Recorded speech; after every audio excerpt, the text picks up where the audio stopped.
Hey everybody, Bryce Koon here with the Crowded Booth, and we are getting ready for another episode of Swarm Talk, a show dedicated to the Georgia Tech Yellow Jackets. And fall camp is almost here. Fall camp starts tomorrow, and we're going to get you primed and ready on the latest episode of Swarm Talk, brought to you by the Crowded Booth. Pile in here and make yourself feel at home. The Crowded Booth is coming on. The Crowded Booth with Bryce Koon.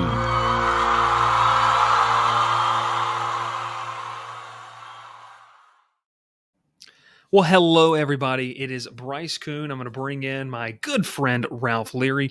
He does some of the other shows with me as well. So we're going to be priming you for Georgia Tech 2022 football. Ralph, it's a pleasure to have you join us. I know you don't join on a lot of shows. You work behind the scenes. You're going to be working behind the scenes a little bit this year with some film reviews. But how you doing, my man? I'm good, man. We just did a recording for the Crowded Booth, which is, go watch it when it comes out. It's great to be here. I always love talking college football, no matter who we talk about, even if it's Georgia Tech, Auburn, Troy. If we talk about Troy, I wish we would, but it is what it is, and I'm glad to be here. Glad to have you as well, and happy birthday to myself. Yes, because this is coming out on Thursday. Happy birthday to myself. Make sure to check out that SEC episode coming out on Friday. But Ralph, we're going to talk about, fall camp is starting everywhere. It's starting all across the country. Week 0 is just 3 weeks away, 3 Saturdays away.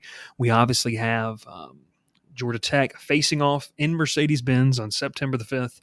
Going to be an exciting time for fans to really jump right back into the action, Ralph. And fans are excited. Some are dreading the start of the season. But I think there is some excitement, though, because, look, it's a fresh, new offensive face. They kind of a last-ditch effort, it feels like, under the Jeff Collins regime to bring in some offensive guys, coaching staff that maybe can reinvent it. So today we're going to talk about, Ralph's going to tell you kind of what to expect out of fall camp. I think there's a lot of storylines that come out, a lot of headlines, but really what should you expect? And then we're also going to talk about maybe 2 or 3 keys to success of what it would look like for Georgia Tech to have success. They would have to do these 2 or 3 things in 2022. So, Ralph, let's start it off here. Kind of give the people, expectations. Like fall camp is one of those things where guys are, officially able to kind of, and we called them shells, the helmets and the shorts and some pads. They're going to work their way into the acclimation period. But, Ralph, fall camp is still a time for some schools, programs of install, trying to get some of that offensive game plan in there. And so I'll preface it with this, and you can kind of take it from the broad viewpoint. Georgia Tech brings in the brand new offensive coordinator, Chip Long. They brought him in early on. They were able to work with him. And especially, Jeff Sims after the spring game said that, hey, it's great, but we want to make things complicated for a defense. And so that takes a while to kind of learn all of that. So the expectation is they're still going to be going over some of the things and seeing how advanced these guys are of working on their own during the summer. Mm-hmm. And how is that translated to the fall? Is that kind of the expectation of how advanced can the game planning be? Yeah, and when you talk about spring ball, spring ball is just kind of like keeping you loose before after the season, make sure no injuries happened, and kind of get a little practice. And if you have a new offense coordinator like Georgia Tech does, implement those offense. Get them used to running certain plays, certain routes, different reads, and then you study that film from then on out until season starts. You get fall camp. You're reconditioning that back into his mind, making sure he understands what he's doing. You add a few more players, obviously. You in the different positions. You get freshmen that come in, transfers come in, and that's when you start seeing what they can do with the game plan, with the offense and everything. From here on out, it's setting up for the first game of the season. That's what it is. I mean, it's there's no looking ahead to Georgia at the end of the season. There's no looking forward to North Carolina or whoever. It's, if I'm right, Clemson's game 1, right? Yes. This is game planning for Clemson day 1 right now. Mm-hmm. That's the thing about fall camp. You game plan for that first game of the season because that's who is on your mind right now. Working with each other. Showing your defense what you got. Let defense work against you. Figuring out who those second team guys are. Hopefully, who your first team guys are based off last year's starters. Maybe transfers coming in. And guys who've worked hard to get to that first team starter. So hopefully, you're learning your first and second team by now. Yeah, and we were looking at the depth chart before the show started. Obviously, you kind of getting really familiar with what's going on. I mean, look, that offensive line's got a lot of new faces. I told you, I think that Pierce Quick is probably the most talented guy on that offensive line. You're going to have another guy like Jordan Williams over at the other tackle position that is going to be a guy that was all ACC preseason last year, solid player.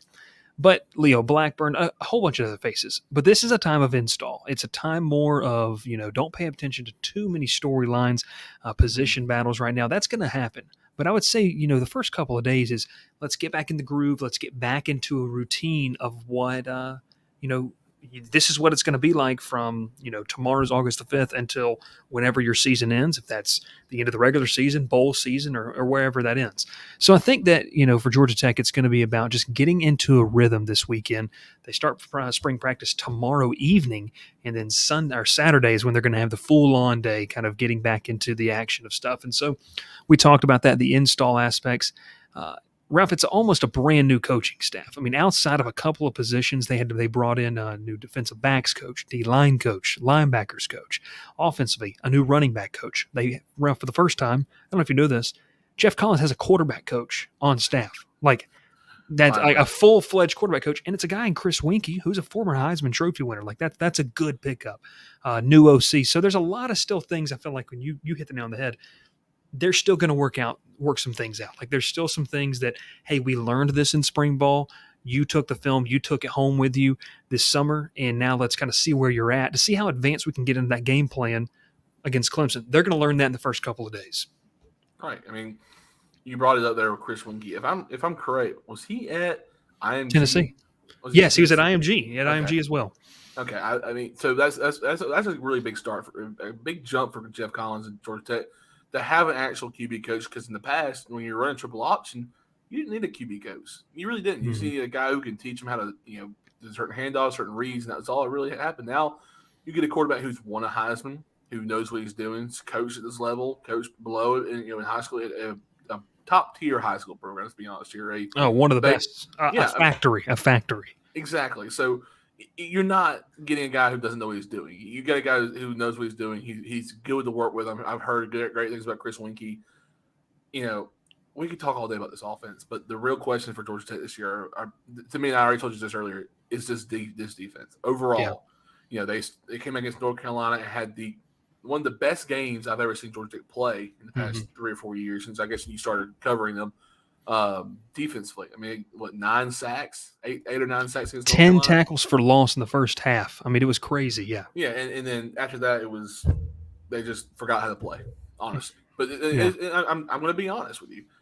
Now you add some new guys in here, you get some guys who are stepping up. This is not a young team anymore. This defense is more more advanced now. You're older, more juniors, and and get close to some seniors on that team. They're ready. They're pissed off. That's really what it is. They're pissed off from last year. You got beat 100-0 in the last 2 games. That's embarrassing at some point. So go out there. You want to work. You're going to hit. Go hit in fall camp. Don't be soft. Hit hard. Get ready for the season. This is the time to be ready. If I'm Jeff Collins, I'm having those scores that you lost from on the board, just playing over and over, to get those guys ready, because this is the defense that needs to be ready for the season. This is a team that needs to step up. So everything like you said, new coordinators for really for the whole defense. Good. Get some guys in there who weren't there last year that changed. Let them change the things up. Let's get some new guys into working with them. So I'm interested to see how this defense works. They got some guys who played a lot last year. Let's see what they do. Yeah, and some of those sophomores too, a guy like Zeke Biggers, Kyle Kennard. I mean, some of these are like they're third-year sophomores. So like you got to remember that too. Like that's going to be something too that you're going to see is a lot of these guys are going to have a big impact going forward. We talked about the defense. We talked about the offense. Ralph, it's going to be a lot of heavy install, a lot of making sure we have our reads correct. To me, it's going to be a lot of, and I know we had a term for it, but kind of dry runs. Like there's going to be a lot of stuff. You're going to play against air. And for people who don't know what that means, like you have to make sure you know your job before anything else. And I think that's going to be very imperative for this defense. We talked about the defensive backfield was a nightmare last year, a nightmare. We're not picking on anybody specific, but it was just a bad. As a group, it was horrible, and I think that's going to be the biggest thing is on air. Playing and the 7-on-7 drills are crucial for this defensive secondary of knowing what they're going to be able to do. And you talked about earlier, I think it's another thing that's overlooked in fall camp, like kind of what to expect. Tackling. Like the tackling drills are huge. You go back and watch those Georgia Tech games, they tackled horrendously last year. So just the small things, it's not going to be too overly complicated. It's more of, if you and I are in the defensive back, I'm the free safety or the strong safety, we've got to know what's going on. Right. And then two, we got to be able to tackle. To me, that's going to be the two big things that, we're going to see a lot of in fall camp. So I want to get to this. The expectations are kind of all over the place for this program. Right. 3.5 is where Vegas has them. The schedule is not favorable whatsoever. No. But I think, every single player I talked to up in Charlotte, Ralph said the same thing, is we can't worry about that. Like right. That's not something that we can worry about. We've got to just move forward and do what we can be able to do and take care of what we can take care of. And I think, fans don't love those answers, but I think it's a really good answer from a player perspective. Is we can't worry about all this other stuff. We've just got to take care of ourselves and see and play as hard as we can and see what happens. So to say that, Ralph, you kind of had the outsider perspective. You watched maybe a game or two this past year. I had the kind of more insider, being more involved in the program and covering it. For you, what is a measure of success? Like what has to happen in your opinion for this team to have success? I'm not saying win 10 games and go to the ACC title. I'm saying, like just to have success, whatever that barometer might be. And we're going to go through a full preview later next week. What does it look like to you? What are a couple things that need to change? I think it's really one word. If you want to, what you want me to say is compete. Don't roll over and get beat, 55-0 and 50-0. Go out there and compete in those games. Score points for the teams. Don't get, obviously the Clemson game last year was 10-7, right? I think it was right. Or it was a weird 13-7, something like that. I mean, that game right there was, it was embarrassing for both sides because both teams played. Georgia Tech played really well, honestly, for a team that to go out there against Clemson and do what they did against Clemson on the road. I'm pretty sure. That's a hard game. And then they played really well, but you can't play well for 2 games of the season and expect to learn stuff off that. You got to play well in all those games. You got to go out there and compete. Now, if you just get flat out beat by a good team like Georgia, that's okay. Because Ralph, no, wait now. The comments are going to let you have it. That's fine. It's okay. They are national champions for a reason. They went out there. They compete in those games. You can't just roll over in games like that and expect to learn something from yourselves. You got to go out there and compete. You got to go out there and play hard. You got to go out there and play for a full fourth quarter or 4 quarters. And to really think about it. Winning 6 games is the goal. Obviously, make a bowl game. You want to win. I mean, win some conference games. 9 wins in the last 3 years? Is that right? 3 wins per year, yeah. 3 wins per year. That's not cutting it out, and I'm not blaming anyone. Obviously, Georgia Tech's had some rough go at it. Their whole new system change, new coaching staff, new players coming in and out. It's going to be difficult. Jeff Collins to me is doing a great job there. I'm not, and a lot of people don't like Jeff Collins. A lot of people probably want Jeff Collins gone. I think he's doing what he can do. I mean, if you want to go find someone else who can do the job, go ahead and find them. I say the same thing about Auburn, about any team that's going through a coaching change. Find someone better. Please do. I say the thing about baseball with Brian Sticker. You hate Brian Sticker so much, find someone better who can do the job. I think Jeff Collins is where he needs to be right now. Obviously, in the future, there's going to be some different changes and different mindsets, but he's got a plan. It's going to take some time. It's not going to be a 2-year change. You got to let him work. Now, 2020 was rough for everybody. COVID hit. It was hard. It was a lot of things didn't work out the way you wanted to. But now we're year 3 or 4 into Jeff Collins? This is year 4 into college. Yeah, year 4 into Collins. This is where we start to see some strides. I think this is the year that Georgia Tech has some leadership. They got some guys who step up. Jeff Sims is now a junior technically. Yeah. Technically a 3rd year in the program. To me, this is Jeff Sims' year to make it or break it. I really think so. This is the year he either shows out. I think he's worked hard on the offseason. I've seen pictures. I've seen videos. I've seen him work. He works hard. You want that out of your quarterback. He's going to be a leader for that offense. He needs to be a leader for this whole entire team and help this team win some games. I believe that Georgia Tech can win 5 to 6 games this year. I like it. I like it. I like it, Ralph. I'll follow it up with kind of the insider perspective. To me, the 2 or 3 things that have to be better that are going to be worked on in fall camp is one, we talked about earlier, tackling. You have to be able to tackle in open space to even have a chance. Too many times Georgia Tech was poor in tackling last year. The second thing is you have to have consistent quarterback play. I know injuries are always going to be a factor, but injuries rocked this group last year. They've got a little more Power 5 depth that is, a little more competitive at this level. And they're going to need consistent quarterback play. That's where I think Chris Winkie is going to elevate Jeff Sims just by the fact of having a guy like that in your ear, like Ralph was talking about earlier, who's such well respected around the country. Had stops at IMG, obviously was an analyst at Tennessee. You're going to have that. And a thing, Ralph, that we don't really talk a lot about, but who's an analyst, is Jim Chaney, the former Georgia offensive coordinator, is an analyst at Georgia Tech.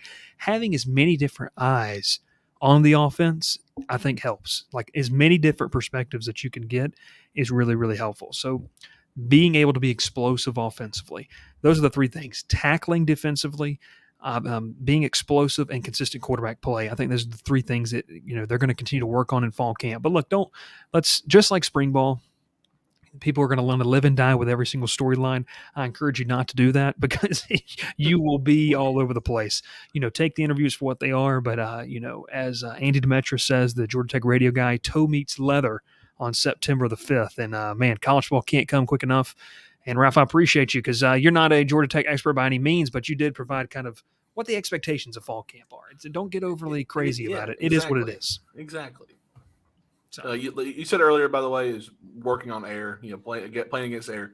That is so huge in football. No one really understands that. It's probably just step one of fall camp. It's going against air. If you can get your steps right, routes right, done right, everything done right, you boot them against someone else, should be flawless. Should be. We'll see if Georgia Tech can get rid of some of those flaws that plagued them last year. We will see. Fall camp starts tomorrow. Happy birthday to myself. Yep. Hey, and stay tuned and subscribe to the channel if you are a Georgia Tech fan. Because, listen, we're going to have a ton of content. The only place, and I promise you and guarantee you, because nobody else does this, the only place where you're getting this much Georgia Tech content here on YouTube. Make sure to let us know what you want down in the comments below and join the conversation and join the booth on social media at The Crowded Booth and thecrowdedbooth.com. Ralph, I appreciate you and can't wait to talk some more college football with you. Same. You ready for the call-in show, Ralph? Yes, please. I cannot wait to hear some people say what I have to say about Georgia Tech. I'm going to call it a person right now. Tate, I'm ready for it. Tate. Ralph, you ready to hear Tate on the call-in show? Can't wait. Can't wait. Can't wait, Tate. Let's go. See y'all later. Pile in here and make yourself feel at home. The crowded booth is coming on. The Crowded Booth.